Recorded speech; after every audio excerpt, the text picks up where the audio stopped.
करवा चौथ का व्रत काय के लिए करते हैं वो? पति की लंबी उम्र के लिए।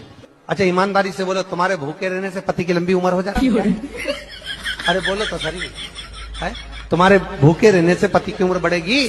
शिव महापुराण की कथा कहती है पति की उम्र तुम्हारे भूखे रहने से नहीं बढ़ती, पति की उम्र तुम्हारे मीठे बोलने से बढ़ जाती है। बस तुम जब तेज धड़रा के बोलती हो, बापड़े का बीपी ऊंचा नीचा हो जाता, शुगर ऊंची नीची हो जाए। बात तो सही। और जिस दिन तुम प्रेम से बोलती हो तो पति भगवान से कहता मेरी उम्र और बढ़ा दे रहा, इतनी मीठी बोलती, इतनी मीठी बोलती, बढ़िया।